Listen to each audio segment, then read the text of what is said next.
और मैं बहुत खुश हुआ कि हाँ, मैंने इंटरव्यू क्लियर कर दिया है। अब मैं आगे का प्रोसेस स्टार्ट कर सकता हूँ। Hi everyone, my name is Junaid and I am a student of Wrexham Glenda University and I am pursuing my MSc International Marketing Management from Wrexham Glenda University. सो ये बेसिकली वीडियो जो होने वाली है इसमें मैं अपना प्रोसेस बताने वाला हूँ कि कैसे मैं इंडिया से यूके मूव करा विद इन 40 डेज़, कैसे मेरा वीज़ा आया। राइट, तो ज़्यादा टाइम ना वेस्ट करते हुए मैं आपको सीधे मेन पॉइंट की बात बताता हूँ। सो मेरी कुछ स्टोरी इस तरह है कि लाइक मैंने सबसे पहले यूएस के लिए ट्राई करा था और मेरा पहला जो यूएस का इंटरव्यू होता है, एम्बेसी इंटरव्यू होता है यूएस में, तो वो मेरा सबसे पहले 20 जून को हुआ था, जो कि मैंने रिफ्यूज़ल आ गया था मुझे। उसके बाद नेक्स्ट मंथ मैंने 18 जुलाई को दोबारा से सेकेंड इंटरव्यू दिया अपना हैदराबाद में और अनफॉर्चुनेटली मेरा वहाँ पर भी रिफ्यूज़ल आ गया। सो लाइक मैं थोड़ी सी होप खो बैठा था कि लाइक ये क्या हो रहा है और इतना टाइम वेस्ट हो रहा है, पैसा वेस्ट हो रहा है और मेरा वीज़ा आएगा या नहीं आएगा, क्या मैं अब्रॉड मूव कर पाऊँगा, अपने सपने को पूरा कर पाऊँगा, वहाँ पे पढ़ाई करने का सपना, अर्निंग करने का सपना, ठीक है, आप ही की तरह। राइट, तो मुझे किसी ने सजेस्ट किया कि लाइक आप यूके जा सकते हो और यूके में सिर्फ 1 साल का मतलब पोस्ट ग्रेजुएट प्रोग्राम होता है, जो कि मुझे बहुत ठीक लगा। तो सबसे पहले मैंने विद इन 40 डेज़ मेरा वीज़ा आया, मैं आपको बता रहा हूँ और मैं आगे अब स्टेप बाय स्टेप आपको प्रोसेस बताऊँगा कि किस तरीके से मेरा वीज़ा आया। वीज़ा की प्रोसेस के लिए सबसे पहला स्टेप ये होता है कि आपको किसी कॉलेज में अप्लाई करना होता है और आपको शॉर्टलिस्ट होना चाहिए वो कॉलेज कि आपको किस में अप्लाई करना है। तो आप उसकी रिसर्च कर सकते हो, उसका फ़ीस स्ट्रक्चर पढ़ सकते हो अपने कोर्स के अकॉर्डिंग और एरिया के अकॉर्डिंग कि आपको किस एरिया में जाना है। बात ये थी कि पहले से मेरा एक दोस्त यूके में पढ़ रहा था, तो मैं उसी सेम यूनिवर्सिटी में जाना चाहता था बिकॉज आप यूके या फिर किसी भी अब्रॉड कंट्री में मूव करते हो और अगर आपका कोई जानने वाला नहीं है तो आपको काफ़ी सारी परेशानियां फेस करनी पड़ सकती हैं। तो मैंने सेम यूनिवर्सिटी में अप्लाई करने को बोला अपने एजेंट से एंड विद इन 2 डेज़ मेरा वीज़ा मतलब ऑफ़र लेटर आ चुका था उस यूनिवर्सिटी से। राइट, तो 2 दिन में ऑफ़र लेटर आया। ऑफ़र लेटर में मेरी फ़ीस लग के आई कि हमारी क्या फ़ीस है। अप्लाई करने के लिए सिर्फ मेरे एकेडमिक्स डॉक्यूमेंट्स लगे, मेरा आइल्स के डॉक्यूमेंट, मेरे ग्रेजुएशन के और मेरे स्कूल 10th-12th ये सब लगे थे। ऑफ़र लेटर में मेरी फ़ीस 12,500 पाउंड्स आई थी और जिसमें 2,500 पाउंड मेरे स्कॉलरशिप मुझे मिली थी। अगर मेरे आइल्स में और ज़्यादा नंबर होते तो हो सकता है मेरी 3,000 तक स्कॉलरशिप मिले। तो अच्छे से अच्छा आइल्स में भी परफॉर्म करो, कैसे परफॉर्म करना है उसके लिए मैं एक नेक्स्ट वीडियो बनाऊंगा। तो 10,000 पाउंड मेरी फ़ीस आई थी ऑफ़र लेटर में लग के और अभी तक मेरा एक भी रुपया नहीं लगा था उसमें अप्लाई करने में। तो उस फ़ी में टर्म्स एंड कंडीशन ये था, ये भी पूरी फ़ी है ये मेरे कोर्स की, ये कोई 6 महीने की फ़ी नहीं है।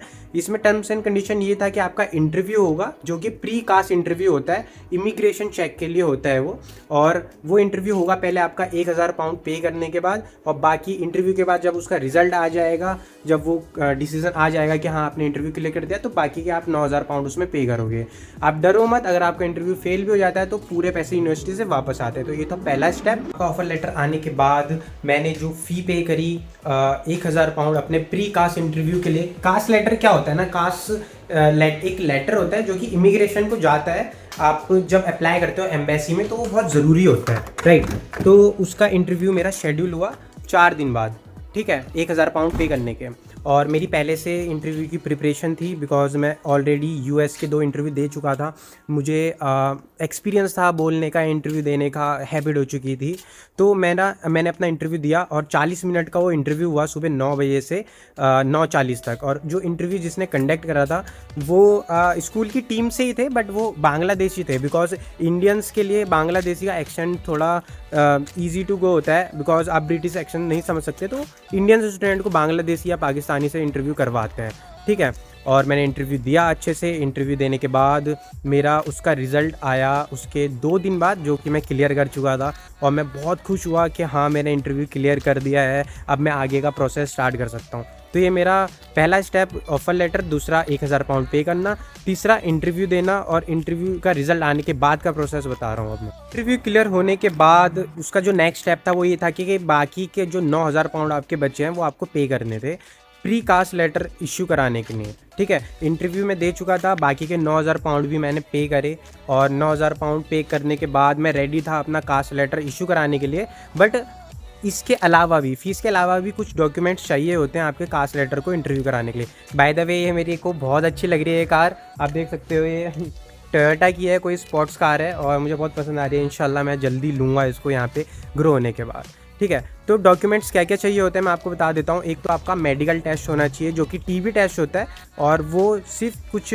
सर्टिफाइड हॉस्पिटल से होता है यूके के, और वो दिल्ली में भी होता है और भी शहरों में होता है।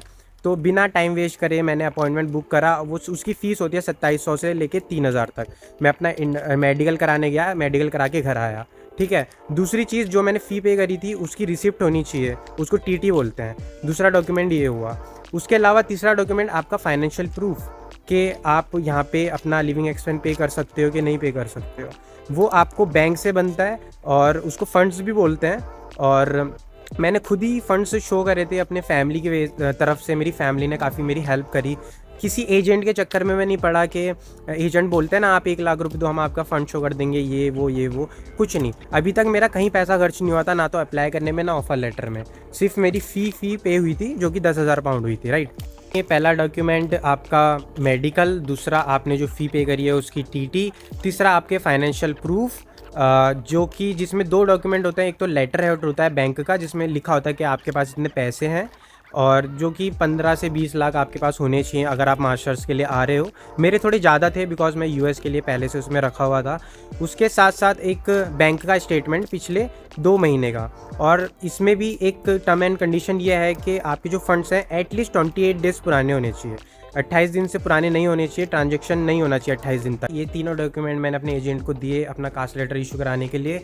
और उसके बाद डॉक्यूमेंट सबमिट होने के बाद कुछ ही दिनों में मेरा कास्ट लेटर आ गया। और उस दिन 30 तारीख थी, 30 अगस्त थी, मुझे अभी भी याद है। और उसके बाद अभी मतलब कॉलेज की तरफ से आपका सारा प्रोसेस पूरा हो चुका था। अब आप अप्लाई कर सकते हो एम्बेसी में वीज़ा के लिए। और वीज़ा में अप्लाई करने के लिए, वीज़ा लेने के लिए 3 तरीके के पैकेजेस होते हैं आप कह सकते हो। पहला होता है स्टैंडर्ड जिसमें आपका वीज़ा 15 से लेके 30 दिन तक टाइमिंग होती है, आ सकता है। और दूसरा होता है प्रियोरिटी वीज़ा यूके में जो कि आपका 5 से 7 दिन में आ जाता है। और तीसरा होता है सुपर प्रियोरिटी जिसमें एक ही दिन में आपका डिसीजन आ जाता है।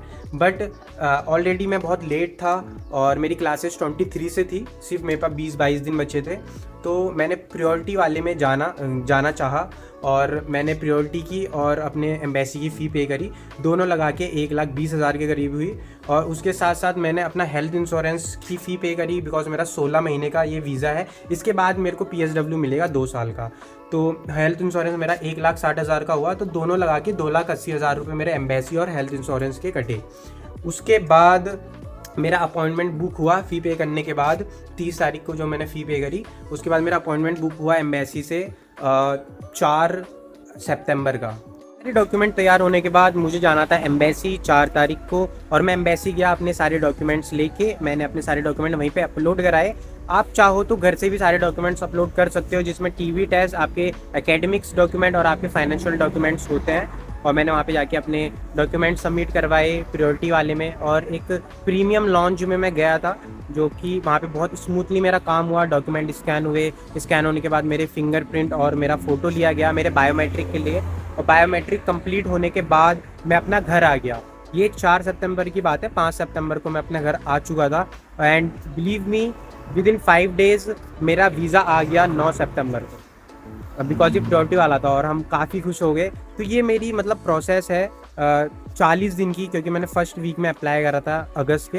एंड विद इन 40 डेज़ ऐसे मेरा वीज़ा आ चुका था। 9 सितंबर को मुझे मेल आया था अपने BRP कार्ड का कि मेरा वीज़ा अप्रूव है। और 10 या 11 सितंबर तक मेरा वीज़ा मेरे कुरियर एड्रेस तक पहुंच चुका था। और मेरी क्लासेस 23 से थी तो मैंने सबसे पहले अपना टिकट बुक करा 20 सितंबर का।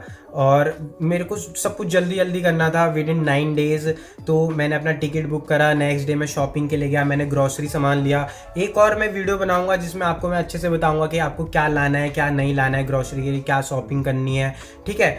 और उसके बाद मैं अपने रिलेटिव्स में सब जगह होने गया। जहाँ जिस गांव से मैं बिलोंग करता हूँ वहाँ पे भी मैं गया। और जिस शहर में मैं रहता हूँ वहाँ पे भी मैं मतलब गया, सबसे अपने रिलेटिव्स के वहाँ मिल के आया। और ये 9 दिनों में मैंने सारे काम करे टिकट विकट बुक करने के बाद। और इस तरीके से मेरा मतलब वीज़ा आया विद इन 40 डेज़। ये प्रोसेस है। और इसमें मेरे जो पैसे खर्च हुए बेसिकली अप्लाई करने में कोई पैसा खर्च नहीं हुआ, मेरा सिर्फ यूनिवर्सिटी की फ़ी गई। दूसरे पैसे मेरे खर्च हुए हेल्थ इंश्योरेंस और एम्बेसी की फ़ी में। University fee, embassy fee and health insurance, ये 3 जगह फ़ी पे हुई बस, उसके और मेरा वीज़ा आ गया। इस तीनों के अलावा कहीं पे भी मेरी फ़ी नहीं मतलब पे हुई। उसके अलावा मेरी जो एडिशनल कॉस्ट आया वो मेरी शॉपिंग का, मेरे टिकट्स का, और जो मेरे एजेंट की फ़ी थी उसका, और जो मैं पैसे यहाँ लेके आया 1000 पाउंड उसका। ठीक है। सो यही है मेरा और मतलब पूरा वीडियो, इसमें मैंने अच्छे से पूरा बता दिया है कि कैसे मेरा 40 डेज़ में वीज़ा आया। और बाकी आपको कोई भी डाउट हो आप कमेंट सेक्शन में लिख सकते हैं, अगर उस पर वीडियो बनाना होगा तो मैं ज़रूर बनाऊंगा। और मेरे चैनल को सब्सक्राइब करो, बिकॉज इसमें काफ़ी सारी वीडियोस आने वाली हैं यूके से रिलेटेड, यहाँ पे कैसे पार्ट टाइम जॉब्स ढूंढनी है, कैसे पढ़ाई मैनेज करनी है, और यहाँ के शहर कैसे हैं, यहाँ पे कैसे अडेप्ट करनी है एजुकेशन, हर एक चीज़ से रिलेटेड आपको अपडेट मिलता जाएगा। तो जल्दी से मेरे यूट्यूब चैनल को सब्सक्राइब करो and bye bye, take care, love you.